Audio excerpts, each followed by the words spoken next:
Yeehaw, it's YouTube Tuesday. This is Jean with C&J Farm. I'm coming to you from my office, which is also my fermentation room. You can see my kombucha over here fermenting.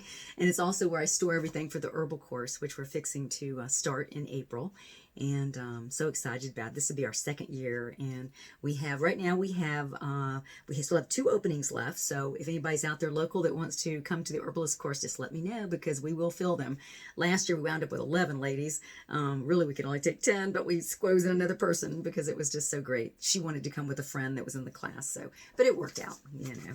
But anyway, it'll be starting soon. April 8th, I think, is the first course, the first class. And it's just amazing, you know. And whenever we do the class, it refreshes me on everything too, because you're putting together the course every month, and it's a good refresher for me too. I just love working with the herbs.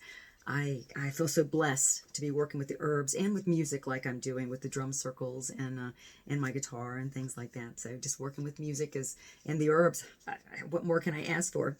It has been a crazy winter. It is way too wet to plant. I'm behind by about a month getting on I wanted to plant a lot of herbs in my beds and get them going, and it's just too wet. If you can pick up your soil and squish it into a ball and it doesn't fall apart, then that means it's too wet. And so you got to wait till it like crumbles again, because if you plant when it's too wet like this, when it's soggy, you're just wasting your time because the plants will die.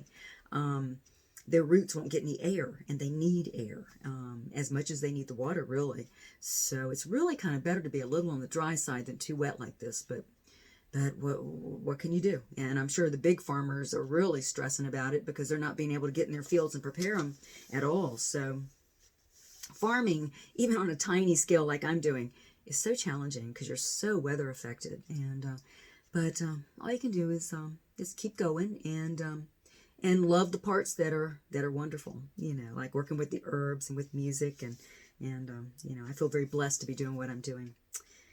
Anyway, I've been taking advantage of a little bit of downtime, all these rainy days. I thought I've been doing some business training, and one session I went to last weekend was really good. It was all about helping us market ourselves. And you wouldn't believe how hard that is to do.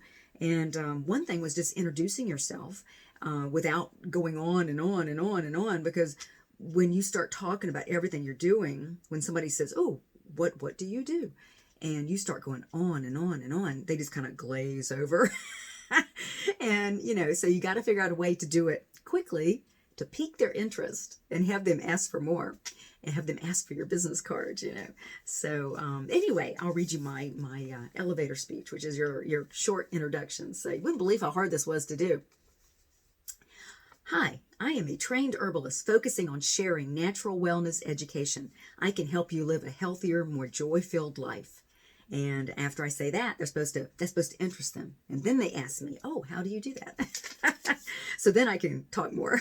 But I just thought it was really interesting. And we went around the room, and all the women made their little talk, you know. And although we all want to say more, you know, you just want to be too wordy. And the next thing I need to work on is my website. My website is way too wordy. But what can I do? Maybe I should write a book, huh? But it is challenging. It has been a challenging week. I had my anniversary. I had my birthday, so I'm feeling a little older. And of course, I hurt my shoulder's been hurting me. And I'm like, okay, because I had another birthday, you know. So, but anyway, I want to talk about one thing we make in our herbalist classes. We make tinctures from some of the herbs, and one is from Passionflower. And I actually made this back in 2016. And when you make a tincture with vodka, it's good for like 5 or 10 years. And but Passionflower is good. It's a sedative for stress. It's good for ADD and ADHD. It's good for pain. It's good for anger. And it's good for focus. Now, it kind of sedates you, but it's good for focus too. That's amazing, isn't it? Anyway, I've been taking a little bit for my shoulder. And all I do is take it's like a third of a dropper full. And in a few minutes, I'll feel like it reduces the stress in my shoulder, and it's just amazing. And it doesn't make me sleepy. So I was able to take this when I was driving down to Virginia Beach this last weekend. I had it in my purse and taking my tincture, you know. I guess if I got pulled over, I did have vodka in the truck, didn't I? But anyway, it's good to find natural things.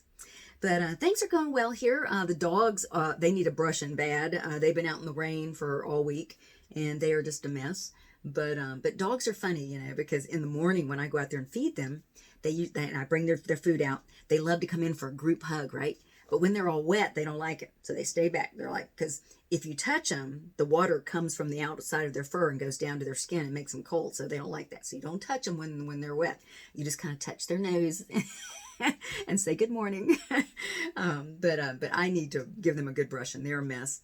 And it was so funny. I was back there this morning feeding the ducks and the chickens and everything. And you remember the 2 ducks we raised with the chicks, that last group that we raised. We hatched them at the Fall Fest, the music festival back October 12th. And we had 2 ducklings and about 12 chickens that we hatched and raised together.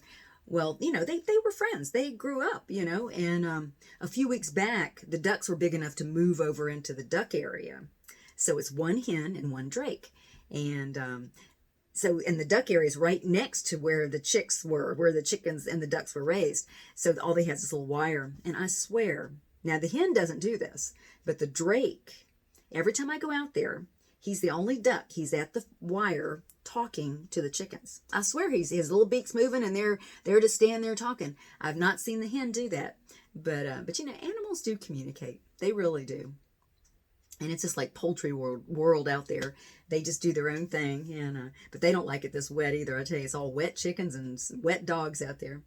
But anyway, we're doing good. And anyway, March 1st is quickly coming. I think is it Saturday? I think it's Saturday or Sunday. Anyway, hope you're having a good rainy day too. Try to get some things done that you want to get done. I've been doing some cleaning out and cleaning up and doing taxes. Getting ready to anyway. But anyway, hope you're doing well. Catch you next week.